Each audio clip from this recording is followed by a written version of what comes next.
Hello bachcho, let's see discussion. Discussion says pick out correct statement. A is negative beta decay decrease the proportion of neutron and increase the proportion of proton. B, positive beta decay increase the proportion of neutron and decrease the proportion of proton. C, K electron capture increase the proportion of neutron and increase the proportion of proton. D, positrons and electrons quickly unite to produce photons.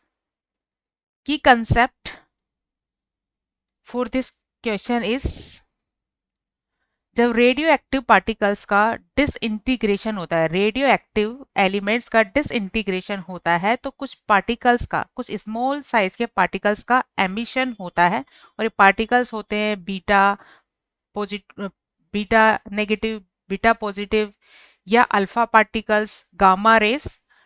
So these are the product of radioactive disintegration. Radioactive disintegration और या emitted particles हो सकते हैं. क्या क्या emitted हो सकते हैं? ये हो सकते हैं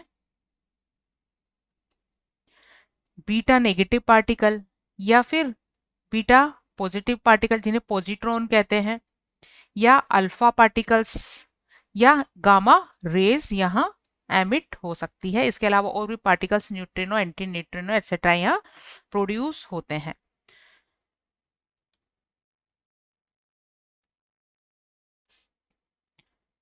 ऑप्शन ए में बीटा डिके से रिलेटेड न्यूट्रॉन के प्रोपोर्शन और प्रोटॉन के प्रोपोर्शन को हमें कैलकुलेट करना है. तो इसको हम एक एग्जांपल से समझ सकते हैं. टेक्नीशियम जिसका मास नंबर 99 होता है और एटॉमिक नंबर होता है 43. ये एक रेडियो एक्टिव एलिमेंट है. इसमें जब डिके प्रोसेस होता है तो रुथेनियम फॉर्म होता है जिसका मास नंबर 99 है और एटॉमिक नंबर 44 है. मतलब एटॉमिक नंबर एक इंक्रीज हो गया है और साथ में यहाँ एमिट होता है एक beta negative particle. Beta negative particle को हम E-1 जीरो से रिप्रेजेंट कर सकते हैं. -1 इस पर एब्सोल्यूट नेगेटिव चार्ज को रिप्रेजेंट करता है और 0 इसके मास को रिप्रेजेंट करता है. इसका मास एक्चुअली 0 नहीं होता, लेकिन इसका मास क्योंकि इलेक्ट्रॉन के इक्वल होता है जो कि बहुत ही कम है, इसलिए इसको 0 से रिप्रेजेंट करते हैं. तो यह एक बीटा नेगेटिव पार्टिकल का जब एमिशन होता है तो प्रोटॉन का नंबर 1 बढ़ जाता है. इसे हम इस तरह भी समझ सकते हैं. न्यूक्लियस में प्रेजेंट न्यूट्रॉन का डिके हो जाता है प्रोटॉन में एंड बीटा माइनस में. तो न्यूट्रॉन का नंबर 1 कम हो जाता है और प्रोटॉन का नंबर न्यूक्लियस में 1 बढ़ जाता है. तो यहाँ पर न्यूट्रॉन का प्रोपोर्शन तो कम हो जाएगा और पॉजिट्रॉन का प्रोपोर्शन क्या होगा, बढ़ जाएगा. तो इस स्टेटमेंट ए एक करेक्ट स्टेटमेंट है. बी स्टेटमेंट में पॉजिटिव बीटा डिके के बारे में पूछा गया है और पॉजिटिव बीटा डिके को एक्सप्लेन करने के लिए हम एग्जांपल ले रहे हैं नाइट्रोजन 13 और इसका एटॉमिक नंबर 7 होता है.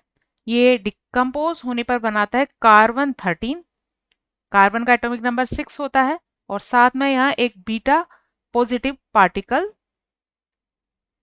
निकलता है. इसे हम इस तरह भी रिप्रेजेंट कर सकते हैं E जिस पर एक पॉजिटिव चार्ज और मास लगभग 0. तो यहाँ एटॉमिक नंबर इंक्रीज होने की बजाय अब डिक्रीज हो गया है. एटॉमिक नंबर क्या हो गया है, डिक्रीज, क्योंकि एक पॉजिटिव पार्टिकल्स का यहाँ पार्टिकल का एमिशन हुआ है.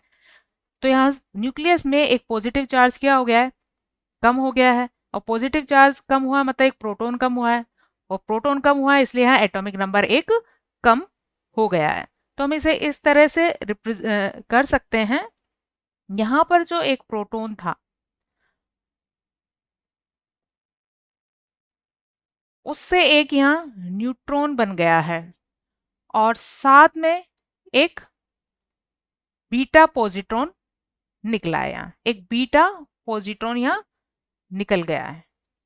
सो ये नंबर ऑफ न्यूट्रॉन क्या हो गए, बढ़ गए, और प्रोटॉन का नंबर क्या हो गया, एक कम हो गया, और न्यूट्रॉन का नंबर क्या हो गया, एक बढ़ गया. तो जब बीटा पॉजिटिव पार्टिकल्स का एमिशन होता है तो उस केस में न्यूट्रॉन का प्रोपोर्शन इंक्रीज हो जाता है, न्यूट्रॉन का प्रोपोर्शन इंक्रीज हो जाता है और प्रोटॉन का प्रोपोर्शन डिक्रीज हो जाता है. इसलिए beta B A correct statement है. स्टेटमेंट सी है के इलेक्ट्रॉन कैप्चर. के इलेक्ट्रॉन कैप्चर क्या होता है, ऐसे हैवी न्यूक्लियस जिनमें प्रोटॉन ज़्यादा होते हैं, पॉजिटिव चार्ज ज़्यादा होते हैं, तो वो क्या करता है, न्यूक्लियस अपने पास वाले सेल से, के सेल से या एल सेल से एक इलेक्ट्रॉन एब्जॉर्ब कर लेता है, एक इलेक्ट्रॉन एब्जॉर्ब कर लेता है। इस तरह से उसका एक पॉजिटिव चार्ज न्यूट्रॉन में चेंज हो जाता है। सो इसको हम एक एग्जाम्पल से एक्सप्लेन कर सकते हैं।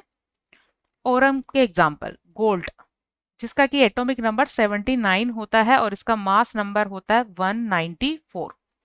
जब ये एक इलेक्ट्रॉन कैप्चर कर लेता है, जिसे हम E0-1 से रिप्रेजेंट कर सकते हैं इलेक्ट्रॉन को, तो ये चेंज हो जाता है प्लेटिनम में। इसका मास नंबर में कोई चेंज नहीं आता, बट इसका एटॉमिक नंबर चेंज हो जाएगा क्योंकि यहाँ एक नेगेटिव चार्ज जुड़ा है, तो एक प्रोटॉन कम हो जाएगा और ये रह जाएगा 78। एटॉमिक मास नंबर रह जाएगा 78। तो यहाँ क्या हुआ है, यहाँ एक प्रोटॉन के साथ एक इलेक्ट्रॉन ऐड हो गया है और ये किस में कन्वर्ट हो गया है, न्यूट्रॉन में कन्वर्ट हो गया। तो प्रोटॉन का नंबर तो क्या हो जाएगा, एक कम हो गया और इलेक्ट्रॉन का नंबर एक, सॉरी न्यूट्रॉन का नंबर एक प्लस हो गया। तो न्यूट्रॉन का प्रोपोर्शन बढ़ जाएगा, न्यूट्रॉन का प्रोपोर्शन बढ़ जाएगा और प्रोटॉन का प्रोपोर्शन कम हो जाएगा। और ऑप्शन में गिवन है के electron capture increases the proportion of neutron, सही है, but increases the proportion of proton गलत है क्योंकि प्रोटॉन का प्रोपोर्शन कम हो जाता है। तो सी स्टेटमेंट एक गलत स्टेटमेंट है। एंड डी स्टेटमेंट में गिवन है positron electrons quickly unite to produce photon. Positron होता है बी प्लस और बीटा होता है बी माइनस। तो ये कैसे पार्टिकल्स है, एक पे पॉजिटिव चार्ज है और एक पे नेगेटिव चार्ज है। और इसके अलावा हम इनको इलेक्ट्रॉन की फॉर्म में इस तरह से रिप्रेजेंट कर सकते हैं, ई जिस पर 0 लगभग मास और एक पॉजिटिव चार्ज, और इसे रिप्रेजेंट कर सकते हैं इलेक्ट्रॉन 0 मास और -1 एब्सोल्यूट चार्ज। तो ये जब दो मिलते हैं, दो ऐसे अपोजिटली चार्ज पार्टिकल्स मिलते हैं, तो एक दूसरे को पूरी तरह से डिस्ट्रॉय कर देते हैं और ये एनर्जी में कन्वर्ट हो जाते हैं। तो यहाँ हमें दो गामा रेज मिल जाती है। क्या मिलती है, जब दो पार्टिकल्स इस तरह से मिलकर डिस्ट्रॉय हो जाते हैं पॉजिटिवली चार्ज पार्टिकल्स, तो हमें क्या मिल जाती है, दो बीटा सॉरी गामा रेज के इक्वल एनर्जी हमें यहाँ मिल जाती है। और एक बीटा पार्टिकल से रिलेटेड जो एनर्जी होती है, जिसे हम mc² के फॉर्मूले से निकाल सकते हैं, एक बीटा पार्टिकल से रिलेटेड एनर्जी होती है 0.511 मेगा इलेक्ट्रॉन वोल्ट। तो दो पार्टिकल से यहाँ 2 × 511 मेगा इलेक्ट्रॉन वोल्ट के इक्वल एनर्जी, बहुत ज़्यादा एनर्जी रिलीज होती है। तो जब भी दो अपोजिट चार्ज मिलेंगे तो वो एक दूसरे को डिस्ट्रॉय कर देंगे और बहुत ज़्यादा एनर्जी निकलती है। So D is also a correct statement. So final answer of this question is, correct statements are A, B and D. Hope you understood it well. Best of luck.